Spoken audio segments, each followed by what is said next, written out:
imprimé 3 supports de différentes hauteurs qui devraient me permettre de pouvoir fixer, de pouvoir bloquer les touches sur la CNC. Alors celui-ci, il a un petit retrait pour pouvoir venir se positionner exactement sur la face avant.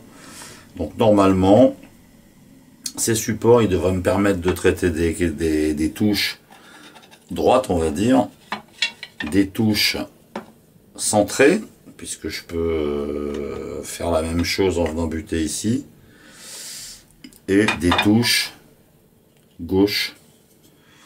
Quand j'ai modélisé les supports, les chanfreins, je les ai fait exactement à 8 mm, ce qui fait que ça va pas, parce que quand je visse, à cause des erreurs d'impression, les têtes de vis dépassent, donc je suis pas flush, quoi, je suis pas à fleur, donc il va falloir soit que je les ponce, soit que je les lime, mais il faut que je mette ça nickel. Et je devrais aussi pouvoir utiliser mes clampes imprimées en 3D ici et là pour tenir la pièce de manière sécurisée, sachant qu'on va usiner ici. J'ai vissé la platine sur la CNC, sur le martyr de la CNC.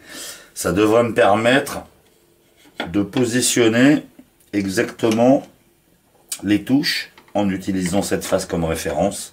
On va utiliser une fraise de, pardon pour la caméra, 3 mm de diamètre, coupe frontale.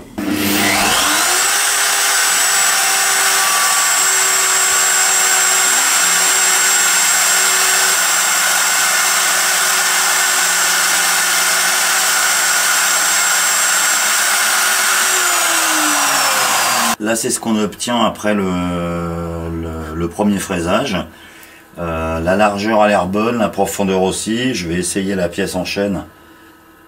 Désolé pour les mains, ça rentre pile poil. Il y a juste de quoi mettre la colle. Ça bouge à peine. Et la profondeur a l'air bonne, puisqu'on a rejoint en fait la poche existante dans laquelle passe l'axe. D'ailleurs, j'en profite pour signaler qu'il est absolument pas centré. C'est-à-dire qu'ici à l'œil, j'ai on va dire 2 mm, grosso modo. Là, j'ai au moins 3,5, peut-être 4. Utiliser la face avant de la touche comme référence, c'était une bonne idée, parce que je sais pas si ça se voit à la caméra, mais sur cette touche-là, l'épaisseur de la face est beaucoup plus faible que sur les autres touches. C'est pas la même partout.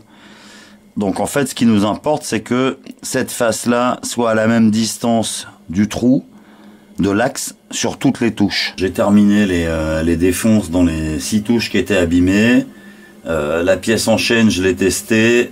Elle va rentrer sans problème avec juste le jeu qu'il faut. Ce qui me reste à faire maintenant, c'est à couper des petites pièces de chaîne pour chaque touche et à les coller une par une.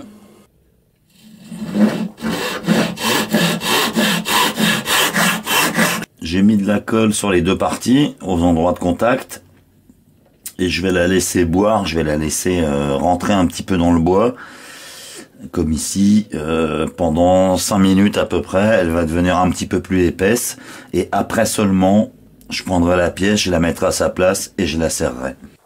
En utilisant une rondelle comme cale d'épaisseur et une scie jappe, je vais retirer le gros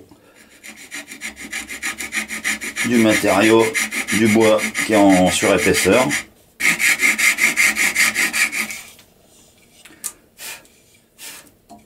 Et maintenant, pour terminer d'enlever ce qui reste, j'ai 2 options. Soit le rabot réglé hyper fin, ça fait des tout petits copeaux. Un ciseau de 16 affûté vert, donc vert c'est très plat. Moins de 20 degrés et ça coupe nickel. Maintenant que j'ai retiré le gros de la matière, je vais terminer au papier de verre, grain 120, tranquille. Il ne reste plus qu'à affleurer les 2 côtés des pièces qui dépassent, toujours avec une scie jappe, mais pas avec la même denture, une scie à tronçonner.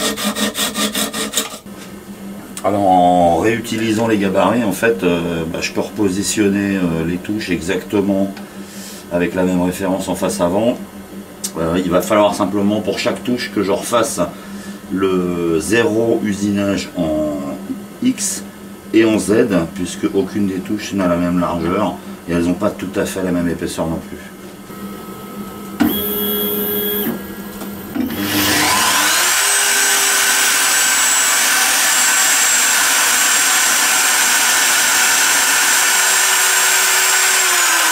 Toutes les touches sont terminées avec leur rempli en chaîne bien sec.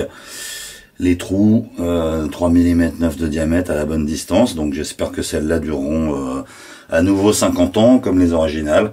Je vais les ramener à mon copain, on verra. Merci d'avoir regardé.